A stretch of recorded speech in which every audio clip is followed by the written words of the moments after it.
Hello, friends, and welcome to episode 690 of the Juicebox Podcast.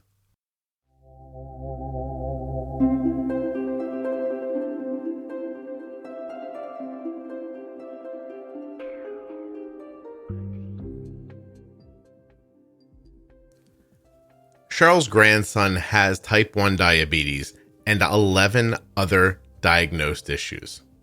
Among them are seizures, autism, mitochondrial dysfunction, and he is visually impaired. Cheryl and her husband are Bricen's primary caregivers, and they have custody of him. Bricen's story is interesting, to say the least, and I hope you enjoy it. While you're listening today, please remember that nothing you hear on the Juicebox Podcast should be considered advice, medical or otherwise. Always consult a physician before making any changes to your healthcare plan or becoming bold with insulin. If you are the caregiver of someone with type 1 or have type 1 yourself and are a U.S. resident, please head over to t1dexchange.org/juicebox. Join the registry, take the survey. The whole thing should take you fewer than 10 minutes. Your answers to that survey are going to help people with type 1 diabetes. t1dexchange.org/juicebox.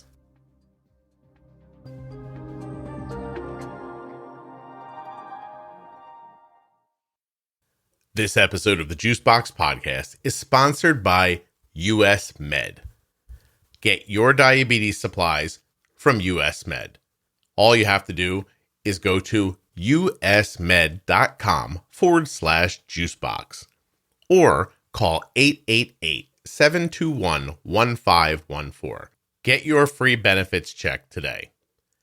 The podcast is also sponsored today by InPen from Medtronic Diabetes. InPen takes the guesswork out of dosing by using its app that uses your glucose levels and carbohydrate estimates to recommend the dose that's right for you. It also does a lot more. I'll tell you about it later. Learn more or get started today at inpentoday.com. The podcast is also sponsored by Touched by Type 1. All they want you to do is check them out. Go to touchedbytype1.org, find them on Facebook or Instagram. Hello, my name is Cheryl, and I live in Nashville, Tennessee. I'm the grandmother to Bricen Henderson, who is a medically complex child diagnosed with diabetes January 20th of this year. All right, Cheryl, couple things. You know the word futzing? That's not a Southern word. Stop touching things. Keep your hands. So Bricen is your grandchild, but do you care for him? Like, does he live with you? Yes, he is. My husband and myself have custody, and we've had custody for the last few years. Okay. How old is he? He just turned 15. 15. When was he diagnosed? He was diagnosed on January 20th of this year, wow. 2021. Oh, okay. So you're not even a year in yet. No. Okay. Without taking, I don't want to hear too many of your personal details, but how did you come to be his caregiver? His parents were just struggling to keep up with the medical complexities that he had. Mm-hmm. And so he came to live with us for about a year. And after he'd been with us for a year, then we sought custody. Okay. And so he's been with us since he was 10, and we've had custody since he was 11. Your daughter? But we've always been very involved in his life. Even prior to that? Mm-hmm. Yes. Your daughter or your son's child? My son. Your son's child. Okay. Okay, so he's been with you for 4 or 5 years. How old are you? I am 63. Okay. Husband, similar age, a little older? No, he's older. He's 74. Ooh, Cheryl. Yes. Cheryl. Woo is... Cheryl, at some point, were you a trophy wife? I am always been a trophy wife. We've been 20 years. So yes, I guess I'm considered a trophy wife. He might disagree, but I like that title. Oh, that's good. I still think he parades you around to his friends and he's like, look at this one in her 60s. Huh? Yeah. Okay. So, any other kids for you? Yes, I have another older son as well. So I have two children, only one grandson. No, well, actually two. One Bryson that I have custody of, and then Bryson has a little brother A who's little three. brother. And his little brother doesn't live with you. Excuse me, his little brother doesn't what? Doesn't live with you. No. Okay. All right. I think I understand. What are, I guess let's start at the beginning for Bryson. How old was he when he had his first medical issue? He was born with a medical issue. When he was born, he was in the ICU for 10 days. He had trouble regulating his temperature. Mm-hmm. And it was obvious he has hypertonia. And that is where, when you pick him up, there's actually no resistance at all. He has very low muscle tone. So it's also known as ragdoll syndrome because that's how they feel. And so it was known at the beginning he has nystagma, which is where your eyes involuntarily move. And that is a brainstem issue. So we knew from the beginning that there were issues. Okay. Hypotonia. Hypotonia. I see. Okay. I was stopping at the wrong spot in the word. Born with that, and that's not something that's getting better, right? Like that's a lifelong illness. That is. Okay. It is actually causing problems right now. He's in AFOs, and he actually broke his foot, I guess, about 5 weeks ago. And it's because his muscles, hypertonia is when it's like a rubber band. Mm-hmm. So when you are like you and I, our muscles are always, tight and ready to go to some degree. His aren't. His are extremely relaxed unless he calls them to use.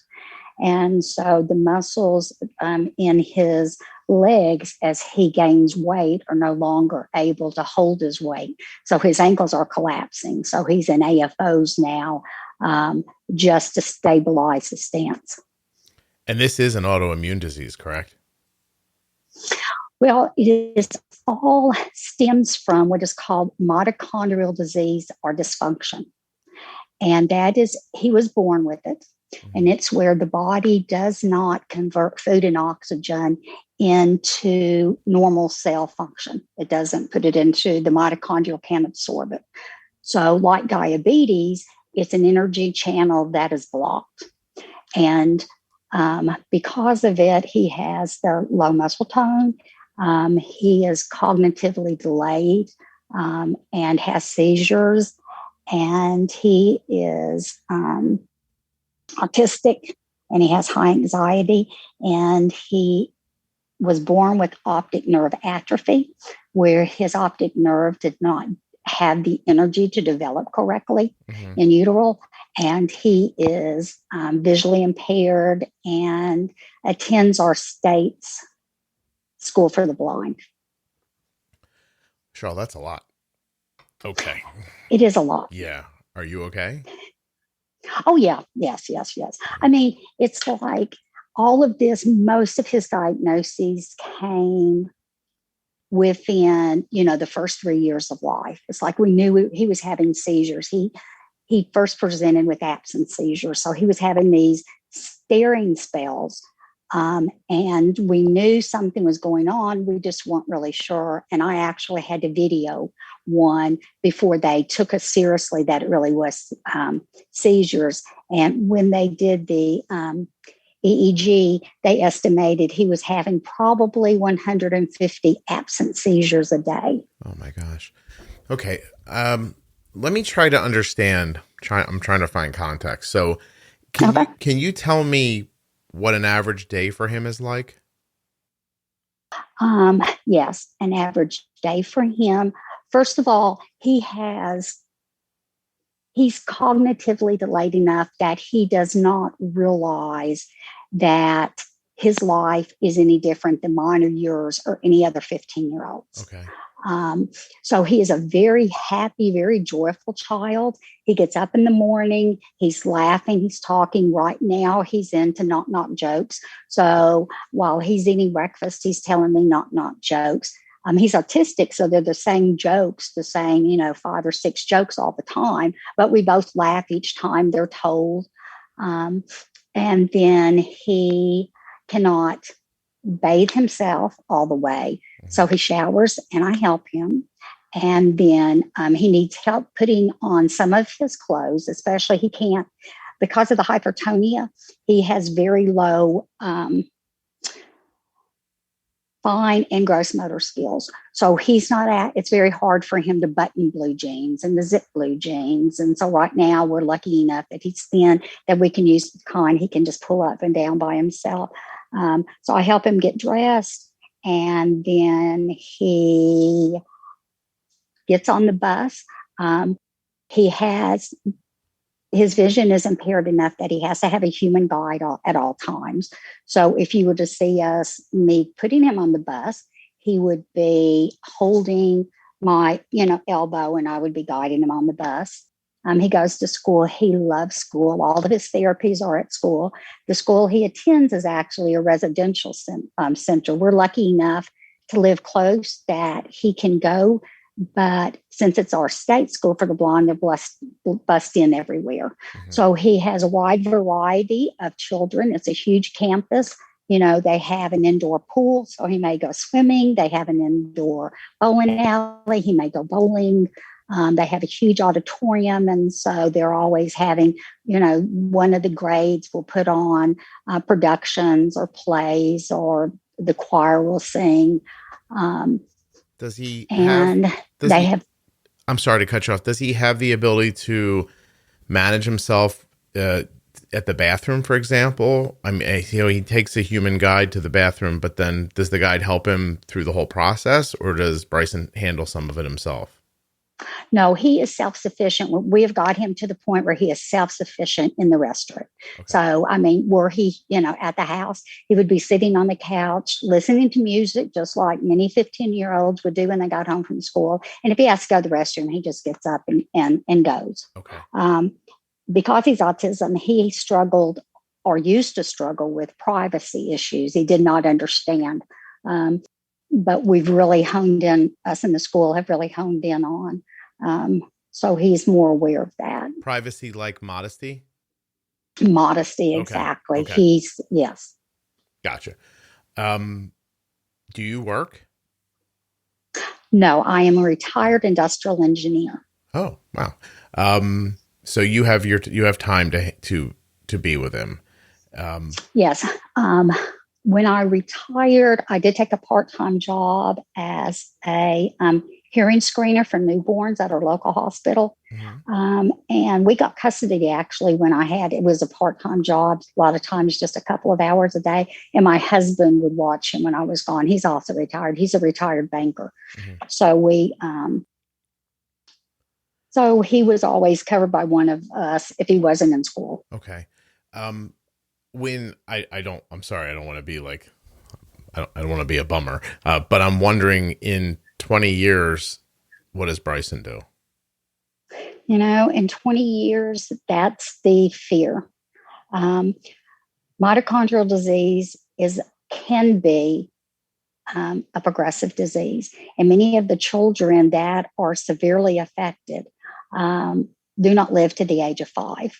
So we consider ourselves so blessed that Bricen's here and then that he was not affected to that degree. Even though he has a laundry list, they're all managed and he's a healthy child in spite of them.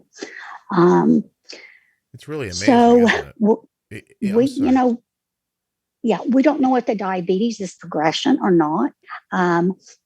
Bricen, we've never found the gene that's causing the mitochondrial dysfunction. And so therefore we don't have a path, or we don't have anyone else to say, these are the organs that we have to protect, because he has, Lee's disease, and it may be, its brain, and this is how it progresses. And we don't have any of that information. So we just go along hoping Doing the best And you can, right? that, yeah. Every day. Well, the mitochondrial disease is a genetic disorder, right? Is there anyone else in the family that has it? No. There's not. It may be that they have done studies on his parents and they haven't really found a gene that they both had and that Bricen has. It can be a mutation within himself. Okay. And that's what they're thinking, since they haven't really picked up on any genes, known variances. So right now he's kind of an unknown. And that in a way makes it, you don't want to be diagnosed as one of the severe sides of mitochondrial. But then again, we're in a land of the unknown where, we don't know what to expect. Do you have a number for how many different issues he has as a diagnosis? If I had all of his diagnoses, like ADHA and everything, he has about 12 diagnoses. 12. This is a strange question maybe, but which one of them presents you the most trouble day to day? Now, that's a very good question. Okay. Actually, it's his autism.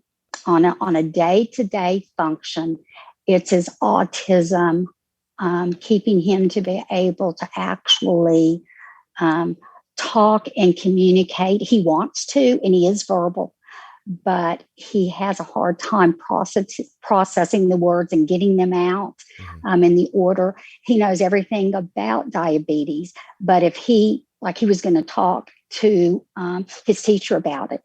And so we were talking and he's like, oh, that's a lot of words that I have to say. And so that's how he thinks. He knows he has trouble really, processing and presenting it. So autism on a day in and day out basis, as far as his quality of life and what he sees, it would definitely be autism. Okay. And for you, is it the same? No, for it's number one is diabetes. Okay. Because, he's going through puberty. We had such a good handle.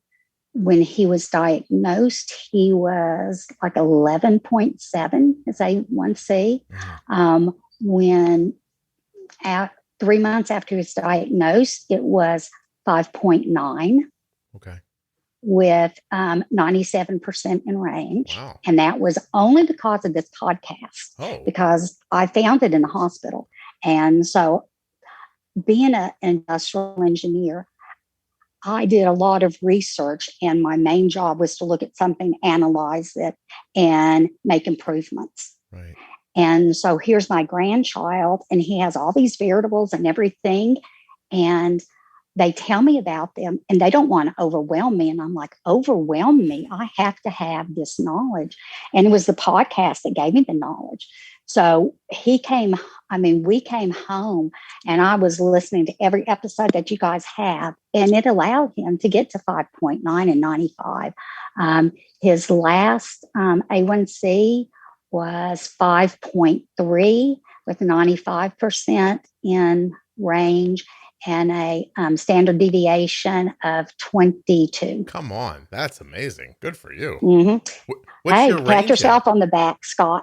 I thought you were, I'm being honest with you. I thought you were going to say he was honeymooning when you told me the first day once. I didn't expect you to say the podcast was helpful.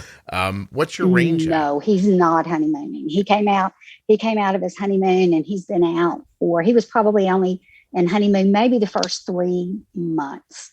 And it was very obvious when he came out. And luckily we got the pod, Omnipod, about the same time he came out. No, he was still in honeymoon when he got the Omnipod. Okay. Hey, so with a 22, is that what you said? Your time in range is 95%. Your standard deviation is 22. Yes. What range are you shooting for? Like 70 to 120? Yes. Is that right? Did I get it right? Yeah, about that. Yes. Wow. We don't ever panic if he can hang out at 79, 77. We don't panic. We know how to get him up. His body responds very well. He has no idea. He cannot tell lows. He cannot tell highs. We can't tell any difference in the way he acts with lows, but we can with highs. He gets irritable and he gets very tired. But Cheryl, I have a question, and this might take a turn that you're not expecting, but between your background and your situation and your age, you're doing an amazing job. So, well, thank you. No, I mean, honestly, that'd be hard to argue with. I think that's a pretty obvious statement. My question is, diabetes specific, what did you take out of this podcast that you were able to put into practice? Like, explain to somebody else who just heard you say that and thought, oh, great, I'm in my 30s. My kid doesn't have autism or any of these other problems. I'm nowhere near these numbers. Like, why is it, like, what is it about you and the information that blended so well together? Do you see the intersection? Do you know what it is? I know a lot of it is my background. And even when I was in the emergency room, I was hearing bits and pieces of everything and I was putting it together. And they're like, do you have a medical background? And I said, no, I don't. I'm just putting pieces together. And my brain, fortunately for diabetes, that's how it works. It looks at things and it automatically takes information and stores it and puts it in kind of what I perceive to be a logical order. And so that's how your podcast is. It's very, to me, in my way of thinking, it is very logical. And it was very soothing for me to be able to go on a podcast and hear about how to deal with protein and how to deal with fat. And so I knew, so I was no longer scared and I was no longer wondering about the spikes or going in and hearing someone's story and I can relate to it. And I'm like, oh, okay. And even if it's someone's story, like someone's listening to mine and it isn't their path, but they still may learn something for it. Or it's interesting to know that you're not alone and that even though everyone might be on a different path, we're still on the same journey. Yeah. I'm stunned that I'm logical.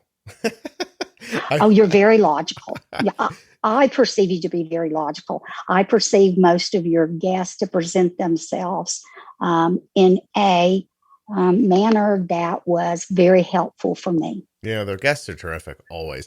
And yes. Yeah, it's just these conversations are so valuable. But I mean, I'm joking a little bit. I believe that I'm very logical about diabetes and how to manage it like moment to moment, day by day.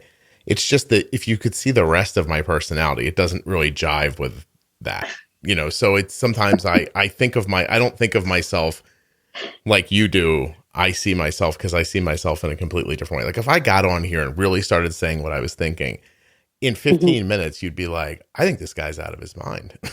But I see very strange connections to things. And I like to joke about ridiculous stuff. And I don't know, like I don't know. I'm just thrilled. I seriously, I'm listening to what Bricen's life has been. And then you get he gets diabetes. You must've been like, are you kidding me? Right. Like, I mean, you got to go in a room and put a fist through a wall or something then, right? I could not. Now, my husband is diabetic type 2 and has been for 20 years. Bricen had been over his parents and for the weekend, and they told me that he wasn't feeling well. And so he came home and on a Sunday. And that night he has his own little refrigerator, it's visually impaired and everything he has is in there and, arranged specifically for him. And he was out of drinks and he went in ours and was getting in during the night and drank 4 liters of drinks. And his father, he had been listening to a rap song that started with, we get drunk. And so Bricen, they noticed he was drinking a lot. And he told them, they had explained what drunk was. They just said people drink too much. So he told them he was going to get drunk. And so he was drinking all this fluid, but saying he was doing what the song said and getting drunk. So, they got a kick out of it. And actually that Monday, he had an appointment with his behaviorist for his autism. And it was on Zoom because of COVID. And we were talking about him drinking, and his doctor was kind of laughing, because he was drinking a lot because he wanted to get drunk. Mm-hmm. But he has no concept what drunk is. Yeah. He just knew you had to drink a lot to get this, whatever drunk was. And so I'm like, okay. And then he started throwing up. And I called his doctor, and she said there's 2 different stomach viruses going around. Well, because of Bricen's mitochondrial, he easily dehydrates. Okay. And so his whole life, if he has long periods where he is throwing up, then he has to go into the hospital for fluids. So I told the doctor, I hung up, and he was still throwing up, and he was still thirsty. And I'm like, you're going to throw it up? And he's like, I don't care. My body says I have to drink. Now, mind you, I still never thought of diabetes. Yeah. So I called the doctor back, and I said, he's still sick to the stomach. Call Vanderbilt. That's where we go. Vanderbilt's Children's, and it's the top hospital in the Southeast. We're so fortunate to have it. So they opened, they called and said they were on their way. He was able to walk to the car by himself. If he's in familiar settings, he doesn't need any help navigating. So he made himself to the car. By the time we got halfway to Vanderbilt, it's about 50 minutes away. He said, I can't keep my seatbelt on. Everything on my body hurts. And he was like in the floorboard with his head on the seat. So I turned on the flashers and go there. And he lost consciousness by the time we got there. And, the nurses came, and they had, everyone in the emergency room. And they said, is his sugar always high? And I'm like, do what? And it was their monitor. It was like over 700 at that time. And, so the nurses were like, and the doctors, they came up, and they were like putting their hands on me and saying, we know this is a lot. Right. We know, he has a lot. And because if you just look at the list, you don't know how that child is going to present. So they saw Bricen laying there, not cognitively aware. And they were like, is this his normal state?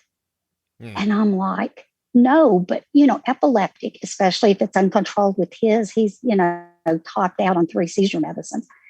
And that can cause severe brain damage. Mitochondrial can cause severe brain damage. So, they're politely asking, is this how he always is? And has he returned to normal? Right. And I'm like, no. And so they keep on asking me this. And I finally thought, I'm going to show them my phone, because my screensaver is a picture of him when he got his new phone, and he's just beaming. And you can look, and you can tell by looking at the picture, he looks like a typical 14-year-old, which when the picture was taken. And I'm like, this is him. And you could just say, oh.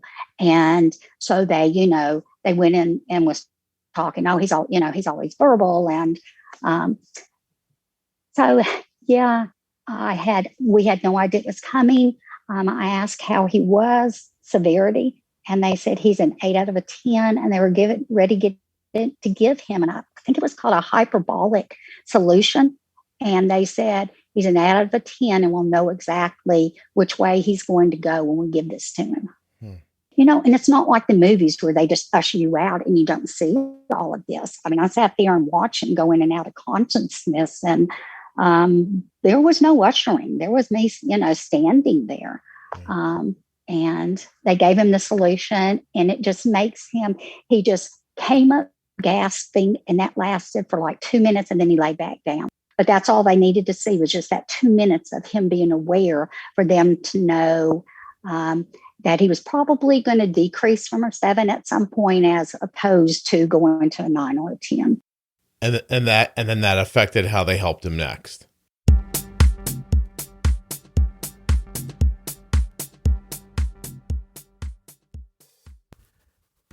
At first glance, the InPen looks like any other insulin pen. It has a cap and a needle, a place for you to put your insulin cartridge. You can see your dosing window, and there's a button on the end. But there's much more to it than just the pen. There's also the app that shows your current glucose levels, your dosing calculator, active insulin remaining, meal history, dose history, and activity log, glucose history, and reports. That's right, because your InPen connects to its app, giving you much of the same functionality as an insulin pump. And it does other things as well. You can avoid missing your insulin doses by setting a dose reminder right in the app. Do you need carb counting support? That's no trouble, because the InPen app can help you estimate carbs based on your meal size. There's also a fixed dose option that allows you to choose the same carb amount for a specific meal every day. Now's the part where I tell you that if you'd like to learn more or get started with the InPen, go to InPentoday.com or click on one of the links in the show notes of your podcast player or at Juiceboxpodcast.com. InPen requires a prescription and settings from your healthcare provider. You must use proper settings and follow the instructions as directed, or you could experience high or low glucose levels. For more safety information, visit InPentoday.com. We all get diabetes supplies. You could get yours at US Med. US Med has an A+ rating with the Better Business Bureau. They accept Medicare nationwide and over 800 private insurers. US Med carries everything from insulin pumps and diabetes testing supplies to the latest CGMs like the Freestyle Libre 2 and the Dexcom G6. Don't want to be bothered ordering every month? That's no trouble, because US Med always provides 90 days worth of supplies, and they have fast and free shipping. Better service and better care is what US Med wants you to have. They've served over 1 million diabetes customers since 1996, and you could be next.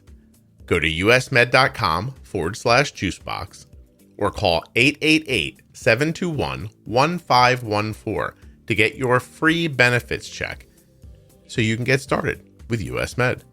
There are links to US Med, InPen from Medtronic Diabetes, and all of the sponsors in the show notes of the podcast player you're listening in right now and at juiceboxpodcast.com.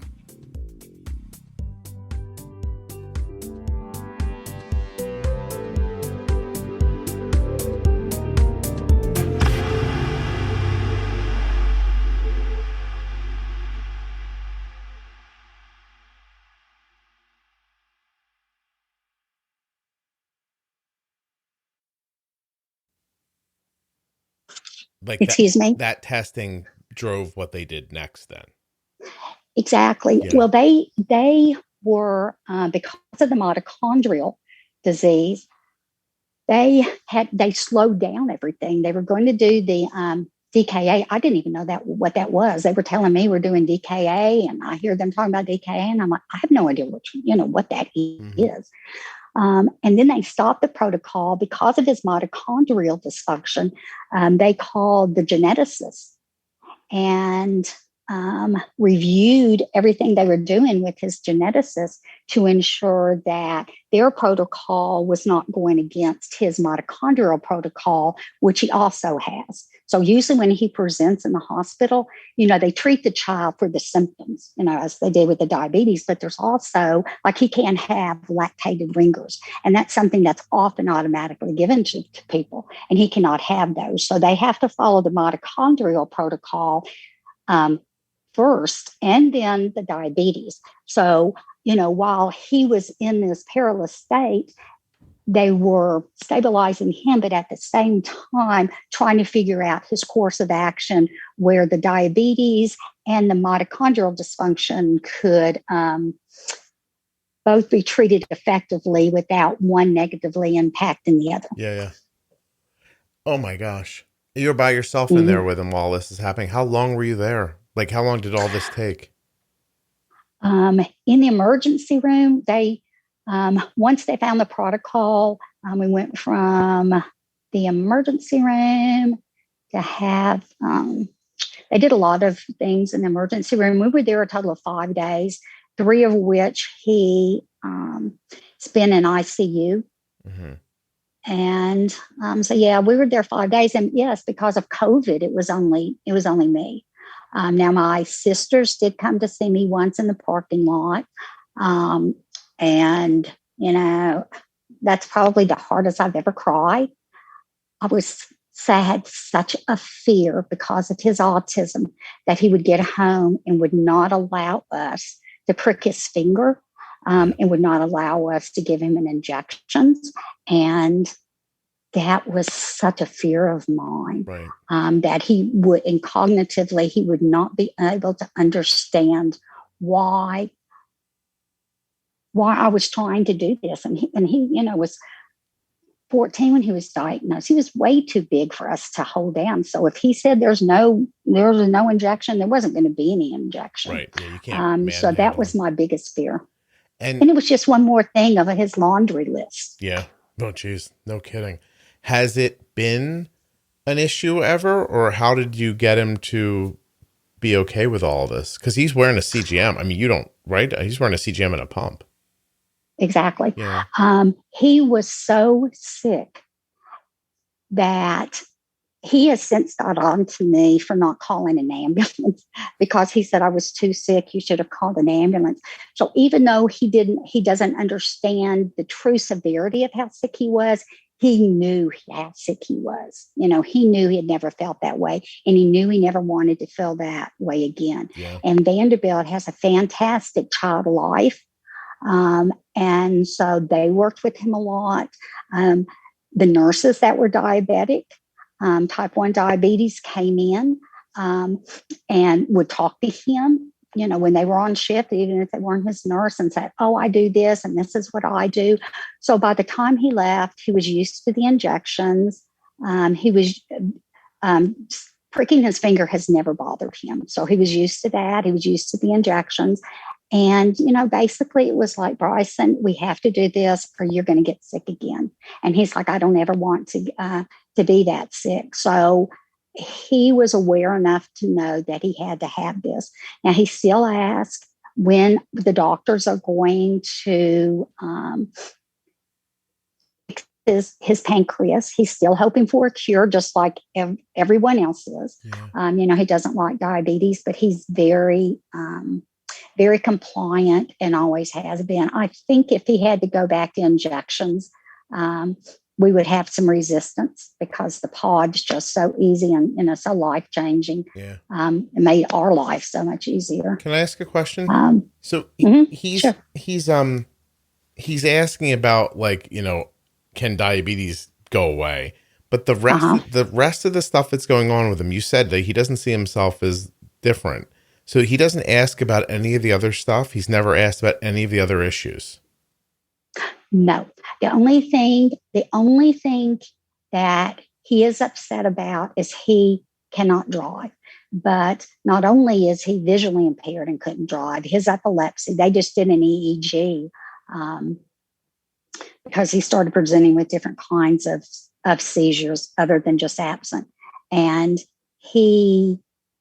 that came back, that he was prohibited from driving. So, he has two conditions that he couldn't drive anyway, but he wants to drive. And we just had that discussion. We've had it a couple of times that, he just can't see well enough to drive, and not to worry. Well, if he ever wants to go anywhere, we'll take him, and we're always going to take him. But unfortunately, he's not going to be able to drive in his intellectual ability. But on a day other than driving, he has no idea. And as a matter of fact, his school is fantastic, and they actually called Omnipod in to do a presentation and show them how to fill the Omnipod. And when the representative had finished training the school, because they have a full-blown clinic because they have the residential program. So we're fortunate there. And when the representative was leaving, she told them, she said, if you really want to know about diabetes, listen to Juicebox Podcast.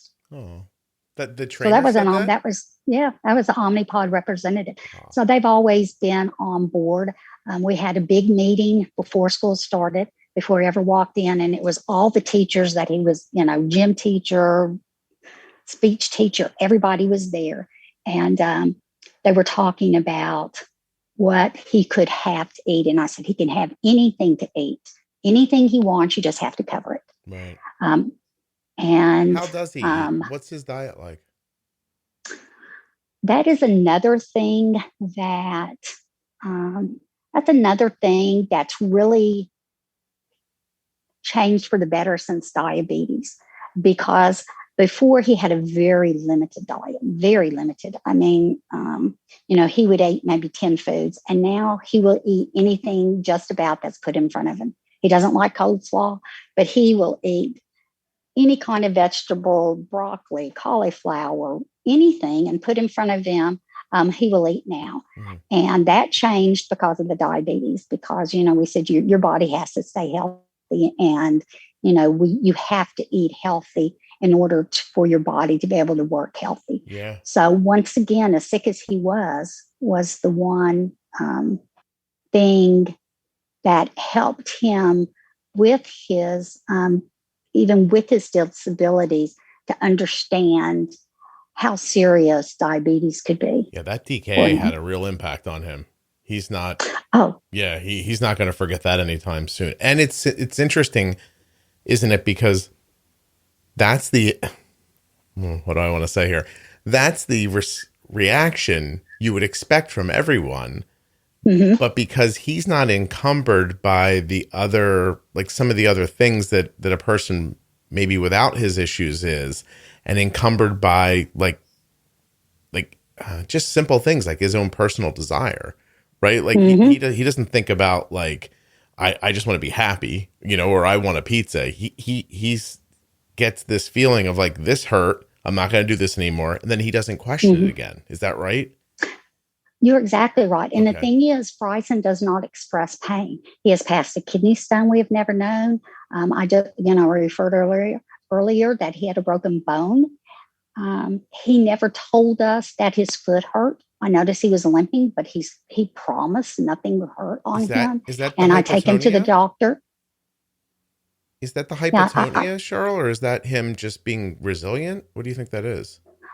I think a lot of it is, I think his body is in pain because of the hypertonia in the muscles. I think he has, some pain, not on a high level, but I think he's used to dealing with pain. I see. And his autism disallows him from, once again, really processing what's going on. He has migraines, and he'll tell you if he has a migraine. But other than that, he doesn't acknowledge pain. And that's scary. That's, that is scary. But he realized how sick he was with the diabetes. He couldn't express it. He couldn't express how he felt to us, but he knew how he felt. Yeah. Does he have have they ever talked to you about his lifespan? What the hope is for him? Well, that's why when he was diabetic, once I got over the shock, my first question to everyone was, is this a progression of the mitochondrial disease? Because mitochondrial can affect any organ in the body and cause, a dysfunction. And they're not sure. And once again, that's because we haven't found the gene. So we don't know the path that his body's going to take. So we don't know if this is progression or if it is just he's diabetic. Okay. All right. And so the life expectancy, we don't know. But, 5.9, 5.3, I'm going to do, and his parents are committed, and my husband, everyone who controls his diabetes, to keep him in range, because we cannot control anything with him. With all of his disabilities, there's really nothing we can do. We can try to give him therapies and supports, but we can't really physically do anything to help him. But now the diabetes, we can. And so my goal is to, when he's 50 or 60, for him to never be in a position where the diabetes, something that we could control, caused any complications.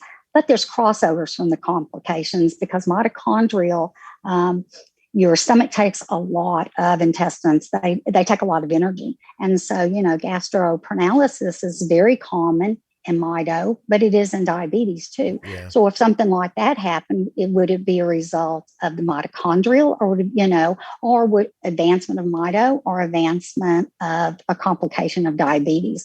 So whenever anything happens to him, like if he were to have a seizure before it was, and we're not talking about the absent seizures, we're talking about the tonic-clonic, what everyone classically thinks of as a seizure. When he has one of those, now it's like, is his Dexcom right? Is just a seizure, which is what we thought before, or is he's low and his Dexcom showing, 79, but he's really lower than that. Yeah. Because we don't know if his threshold, we don't know if his threshold is going to be the same as a diabetic because he's already epileptic.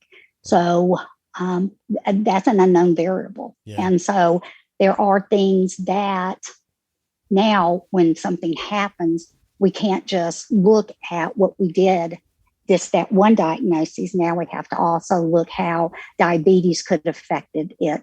And so, you just have to go down like this little tree to find out. And you can't really check a child's blood when they're seizing. Right. Yes. You just, what do? You assume it's the seizure disorder first if the CGM is reading well. Okay. I have a couple of more like psychological questions for you. So my first one is, does having something like diabetes that's more manageable, like cause and effect management, does it make you feel better? Because I hear in your statements that you think a lot about what's coming and what could come, and you don't feel like you can stave off any of the other problems. They're going to just progress if they're going to progress. So do you get any comfort from managing the diabetes? I wish with everything that he didn't have it. But yeah, I do get comfort of the control because his epileptic is intractable, which means they'll never get it under control. We know that. His seizures are progressing and presenting in different ways, which I'm pretty sure he's going to be diagnosed in the next couple of weeks when he goes back to the neurologist with a epileptic disease. And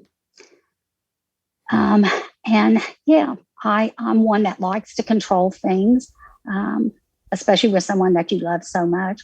And so I do find comfort in the fact that this is the one thing I can do for him that medically I can have a positive impact. Cheryl, are you at all impressed with the intuitive nature of my question? Because I am. Oh, yes, all of them. Yes. Yeah, no, all of them, because you're asking the right questions. You're asking the things, that I wanted to do.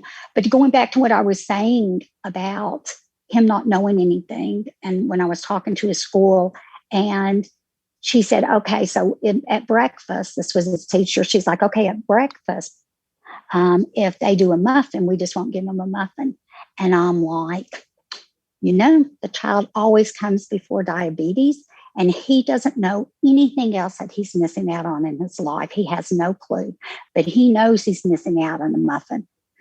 So give him the muffin. Right. Give him anything, treat him like anyone else, cover the carbs, but he knows that he's missing out on a muffin. And it was just like a metaphor for just like everything. That's how it felt like when I was saying that. It was more than just a muffin. It was just for everything else that was thrown at him.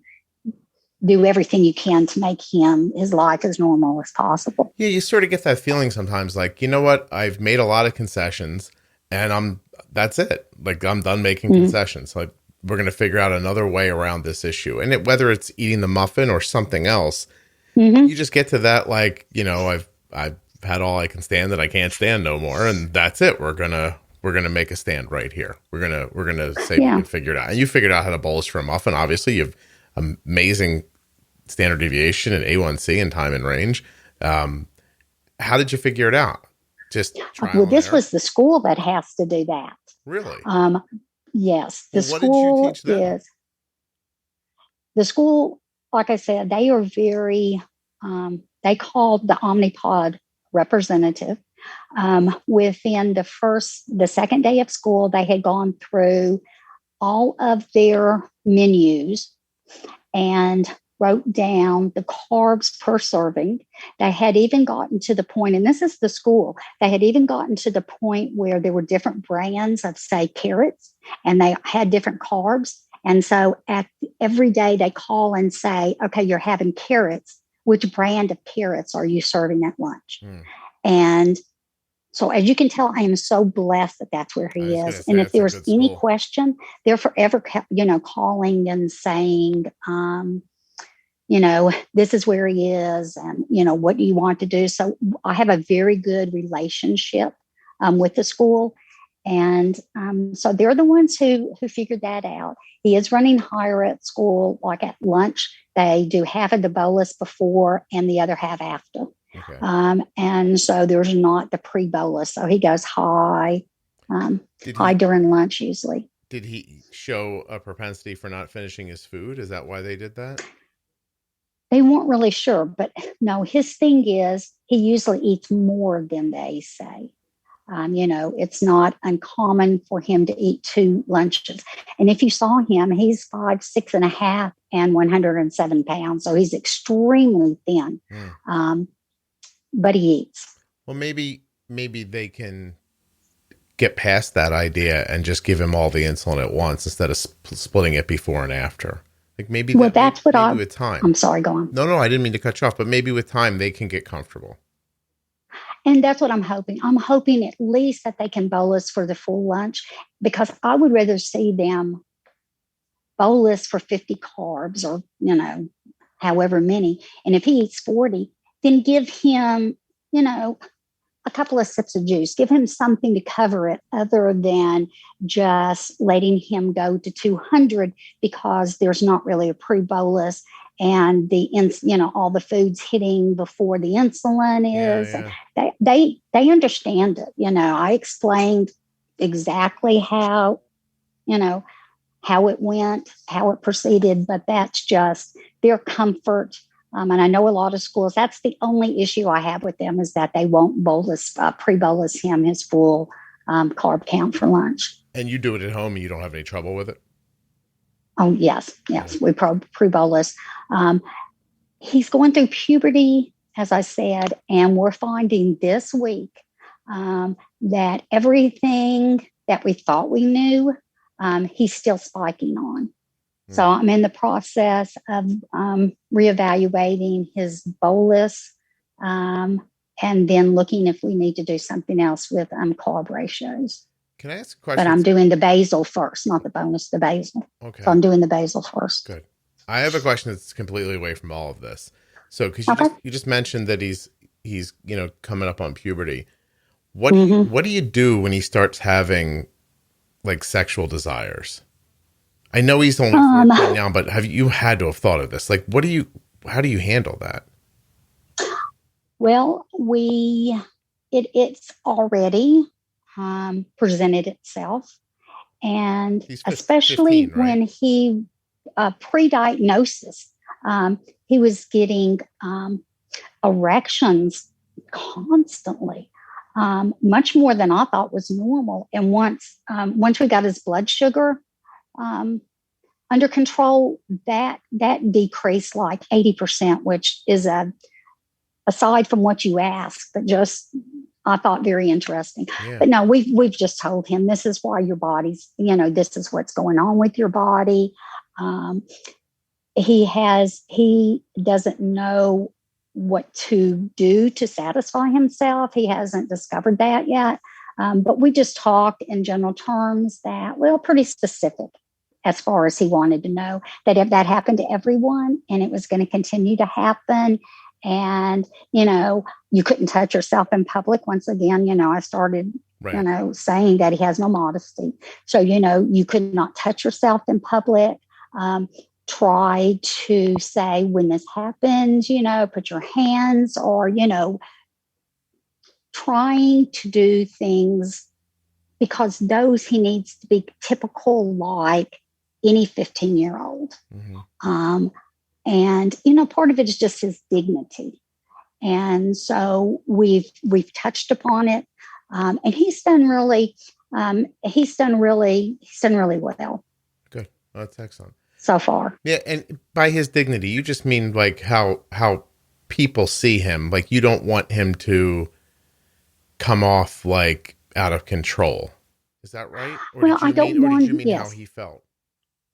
Yeah, I don't want him walking around with an erection and him ever being, one teenager nudging another and then saying, look at him, and Bricen be totally unaware because he is unaware. Yes, yes. So it's just like, that happens to everybody. Just kind of put your hand down there. Right.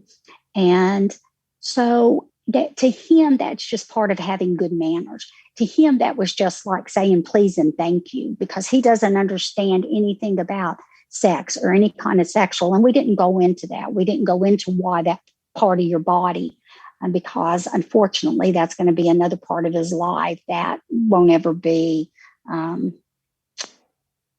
utilized or that he'll ever have, or we don't foresee that. And so we didn't go into details. It was just more the good habits of it. Okay. I was just wondering because I imagined you'd thought it through. Cheryl, there's a part of me that imagines that you've thought everything through. So as much as possible, he's 15 years old and has to go in the women's restroom. No, I mean beyond that, Cheryl. Like if you find a genie lamp, you know your wishes already?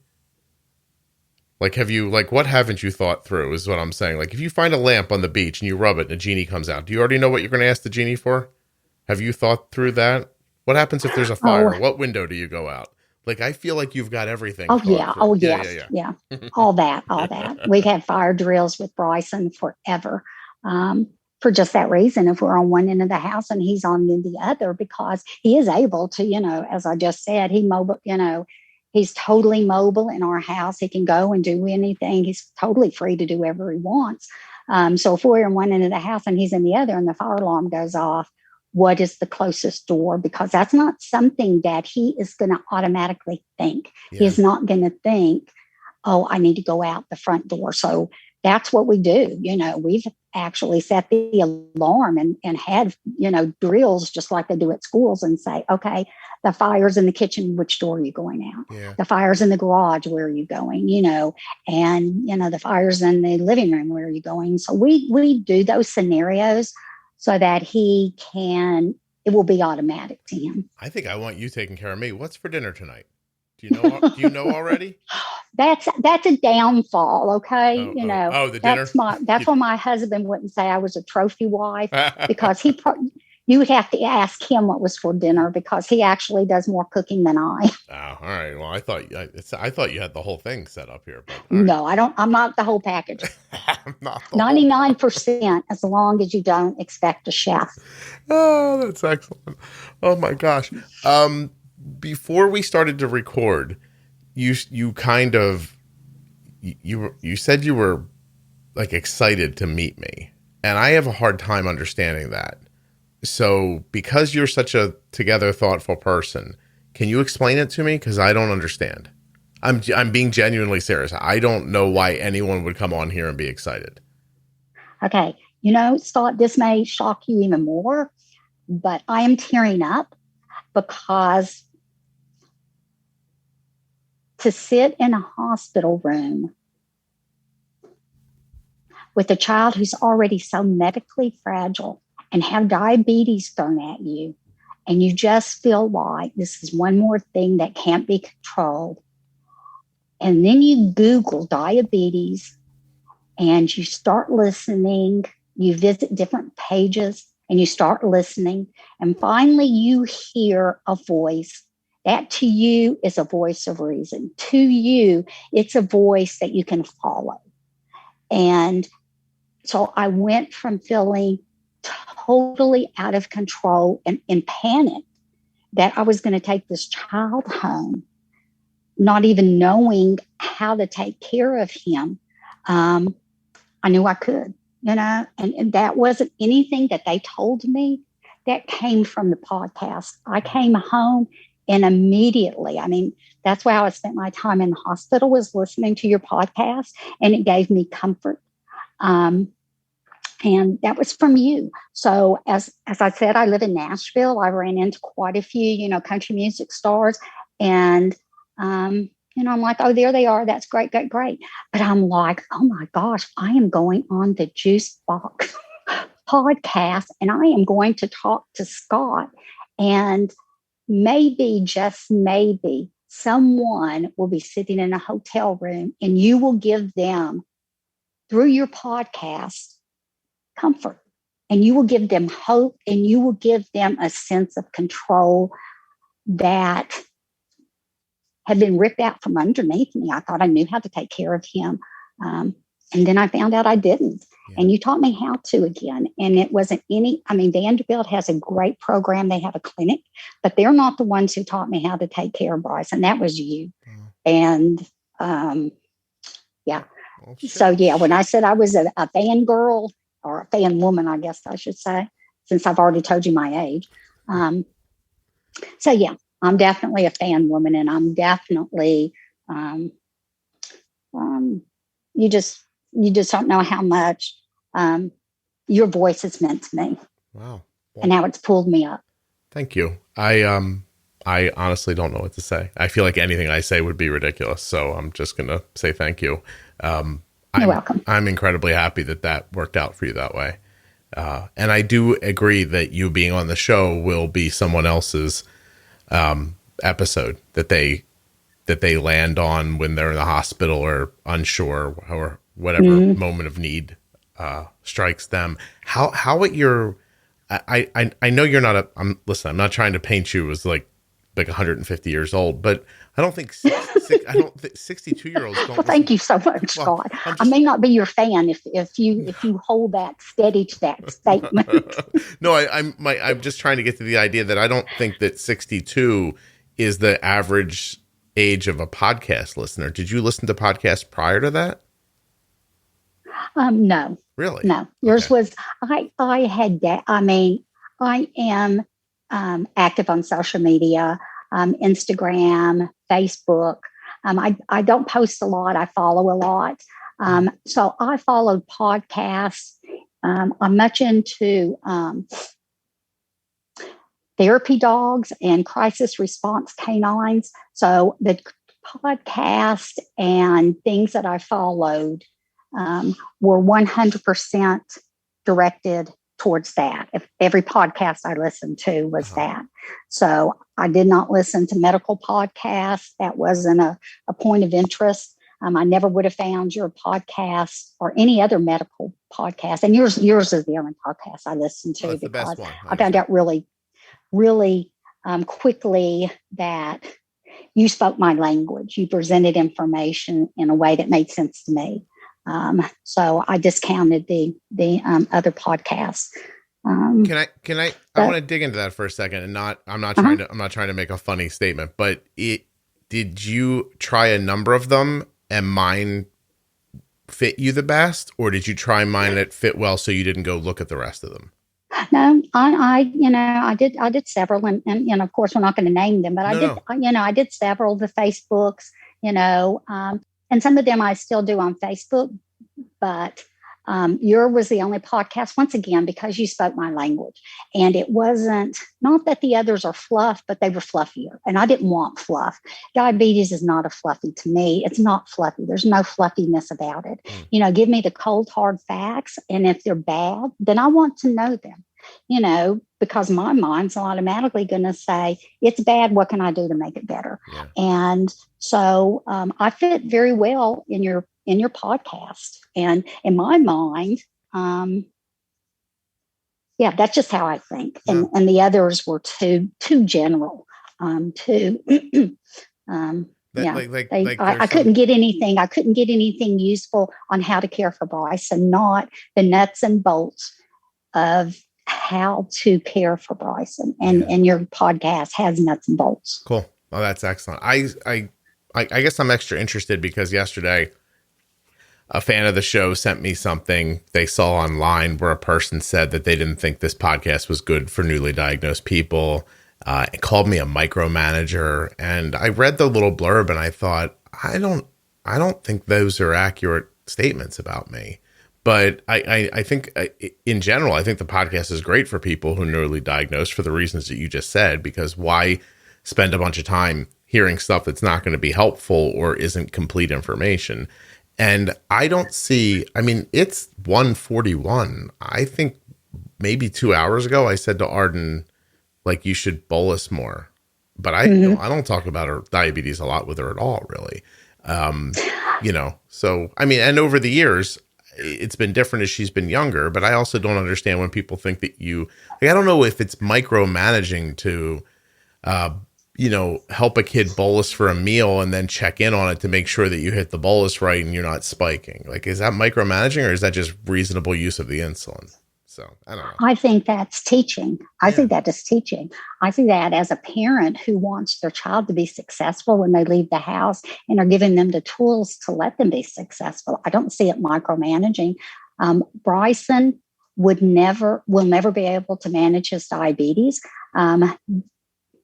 And so we never have to do with the teenage angst where they, aren't bolusing or they aren't taking, the correct measures to keep the numbers in control. Yeah. But I can guarantee you, I would be like you. I would be micromanaging because I don't see that micromanaging. I see that teaching good life skills. Yeah. And that's how I view it. Yeah. I think that sometimes people's first reactions are not always right, but that doesn't stop them from never reevaluating what they're saying. I think that you could hear me say that I, text Arden, hey, bolus a half a unit in the middle of the day and think that's micromanaging. But, there's a world where the way I think about it is if she doesn't get to 180 during the day and sit there for 3 hours, then we won't be bolusing later in the day and then causing a low at 11 o'clock at night. And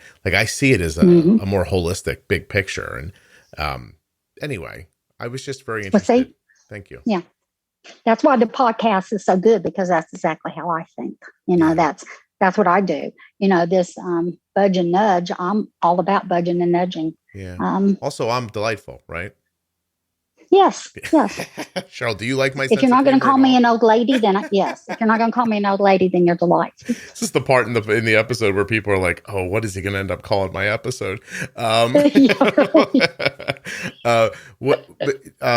Do you like my sense of humor, or do you just like the way I talk about diabetes? Oh no, I like your sense of humor. Okay. I find everything very entertaining. I was nervous about coming on, but it's because I had. It meant so much to me. You have a high expectation for this, don't you? Like you want this. And I have. You've asked the right questions, and I've been able to say what I've wanted to say. Yeah. But it was just that I could present myself in such a manner that I would help someone. But you've put me very much at ease. Oh, but no, I was never nervous about speaking to you as much as I was just getting the information across. Well, you did. You were excellent. We've been talking for an hour and 15 minutes. Okay. You were really, even know. Yeah, I start talking and. Oh, Cheryl, you are chatty. I could have left a couple of times, but you also know me. If what you were saying wasn't valuable and entertaining, I would have interjected. And so I love the way you laid this all out. I thought it was terrific. Okay, well, good. Yeah. Good. I also think we're fans of each other, right? Well, yeah. I also think this shows a little bit of growth on my part over the last couple of years, because I would have talked more a couple of years ago, and I'm getting better at listening. So yes, and I'm getting better at hearing. You're right. Yeah, you're right. There were times. Yeah, at the first, there were times where people were saying something and. I'm like, wait, there may have been a little more nugget there. Yep. I'm starting to be able to quiet the little voice in my head that says, keep it interesting, move on. And I'm willing to listen for another 30 seconds. But I have to tell you, when it happens and nothing comes in those 30 seconds, I'm like, oh, I should have moved on. But it's just, I can totally, understand. Yeah. Well, Cheryl, because of, a lot of the things you said today make my point, but I am aware of how valuable the podcast is for people's health and their sanity and all that other stuff. But I'm also acutely aware that if this isn't entertaining, no one's going to listen to it. So it could have the secrets to the universe in it, but if it was boring, you're not going to make it through it.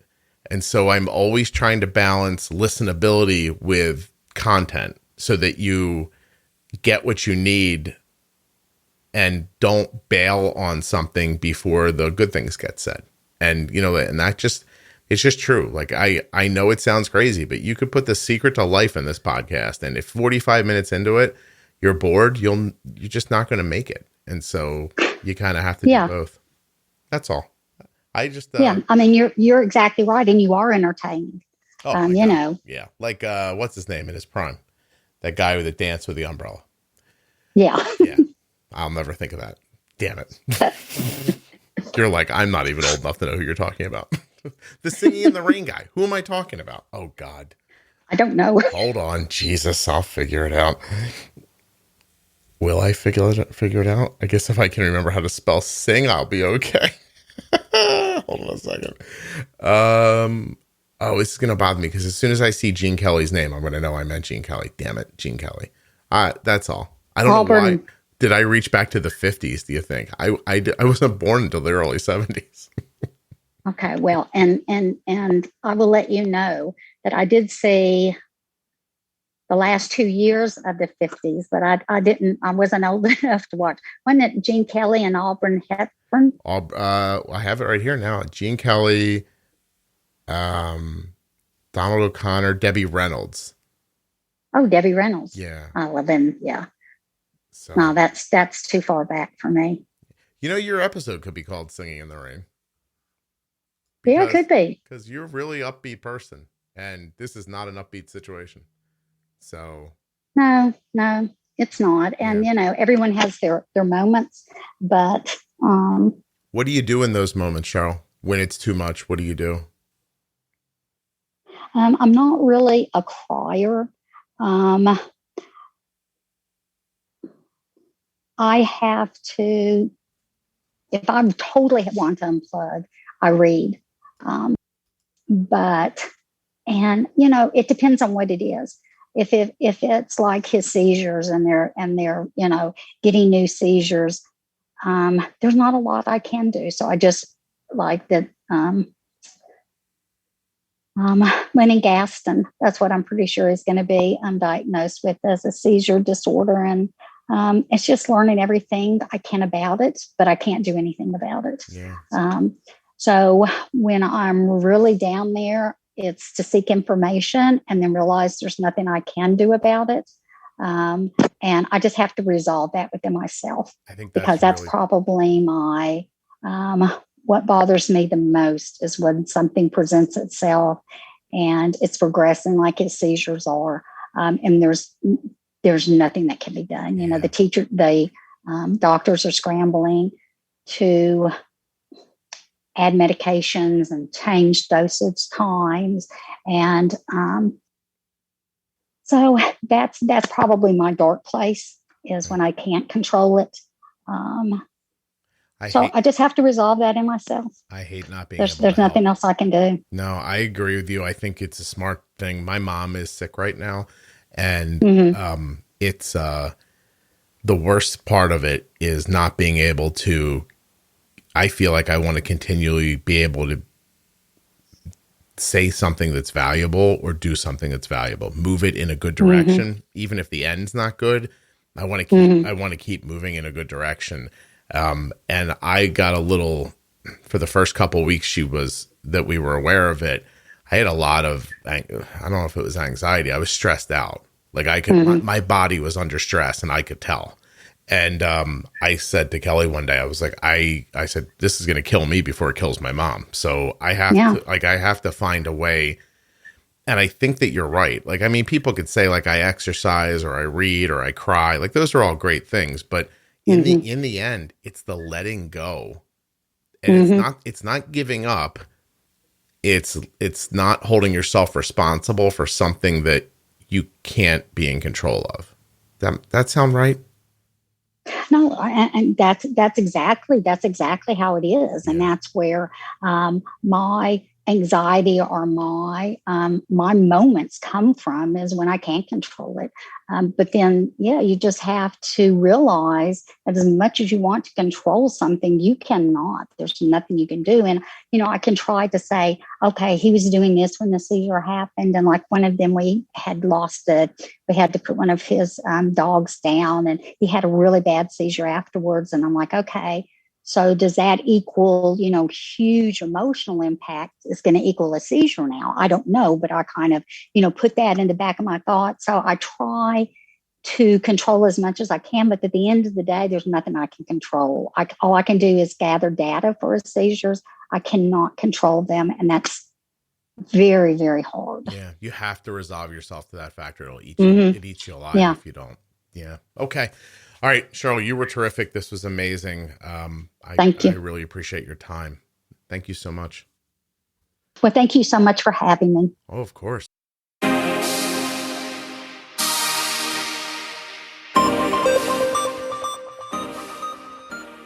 A huge thanks to Cheryl for coming on the show and telling us this story. Absolutely amazing. I also want to thank US Med and remind you to go to usmed.com/juicebox or call 888-721-1514 to get your free benefits check. Get your diabetes supplies from US Med.